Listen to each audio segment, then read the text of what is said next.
আসসালামু আলাইকুম।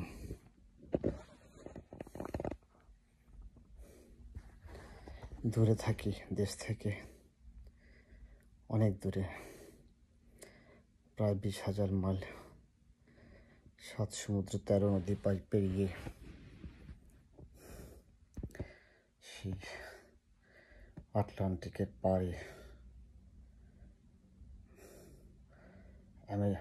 বিশ্বের সবচেয়ে বৃহৎ শক্তিশালী দেশ আমেরিকাতে প্রতিনিয়তই দেশকে মনে পড়ে, দেশের মানুষকে মনে পড়ে, দেশের প্রকৃতিকে মনে পড়ে, মেঠো পথকে মনে পড়ে, খেলার সাথীদের মনে পড়ে আমার বাংলা মা কেমন আছে, কি অবস্থায় আছে। এই বাংলাদেশটা কি হবে সেই চিন্তায় সবসময় অস্থির থাকি। সময় পেলেই অনলাইনে ঘাটাঘাটি করি কোথায় কি হচ্ছে না হচ্ছে জানার জন্য। বড় কষ্ট পেয়েছি, বড় দুঃখ পেয়েছি, বেদনা পেয়েছি। আজকে একটা খবরে দেখলাম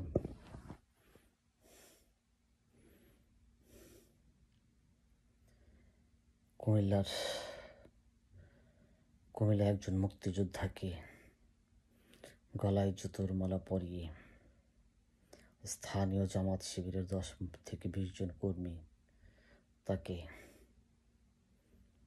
ক্ষমা চাইতে বলছে, গ্রাম থেকে চলে যেতে বলছে।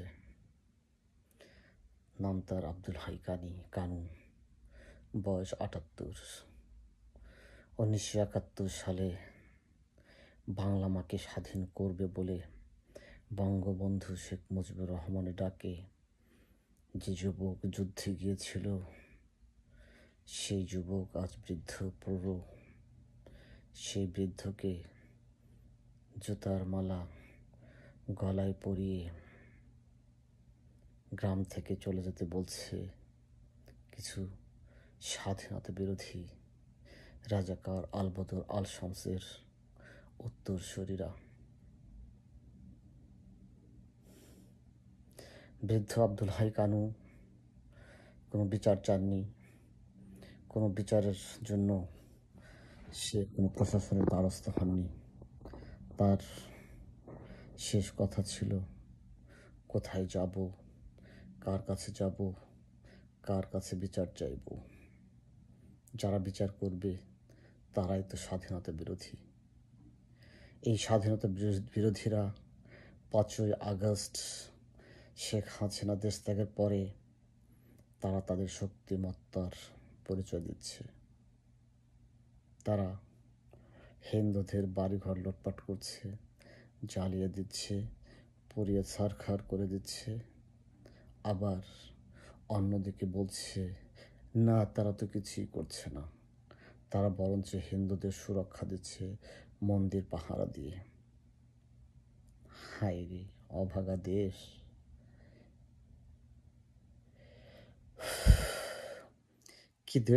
কি দোষ ছিল এই মুক্তিযোদ্ধা আব্দুল হাই কানুর। এই আব্দুল হাই কানু 71-এ মুক্তিযুদ্ধ করেছিল কি এই দেশটি পাওয়ার জন্য, এইরকম দেশ দেখার জন্য, এই স্বাধীনতা বিরোধীদের আস্ফালন দেখার জন্য? মুক্তিযোদ্ধা কানুর কি দোষ ছিল? একজন 78 বছর বয়সী একজন বৃদ্ধ মানুষ না হয় দোষী করেছে, তাই বলে কি তাকে জুতার মালা পরাতে হবে? তাই বলে কি তাকে বলতে হবে গ্রাম ছেড়ে দিতে, এলাকা ছেড়ে দিতে? দেশে কোনো আইন নাই, বিচার নাই, কে করবে?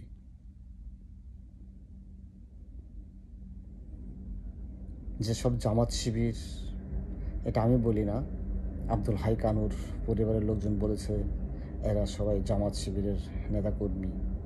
এইসব জামাত শিবিরের নেতাকর্মীরা যদি এগুলো করেই থাকে, তাহলে তারা এই দেশকে কী করতে চায়? পাকিস্তান বানাতে চায়? তারা কি সেই 71-এর পরাজিত হওয়ার প্রতিশোধ নিতে চায়? মুক্তিযোদ্ধাদেরকে গ্রাম ছাড়া করে, এলাকা ছাড়া করে? এরা কি পড়েনি বঙ্গবন্ধু শেখ মুজিবুর রহমানের রোজনামচা থেকে শুরু করে সেলিনা রহমানের বই, বেগম জাহানারা ইমামের লেখা বই?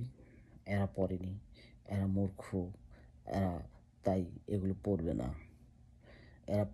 এগুলি পড়লে যারা একাত্তরকে ভালোবাসবে, একাত্তরকে মূল্যায়ন করবে, এই জন্যে তারা এসব পড়ে না।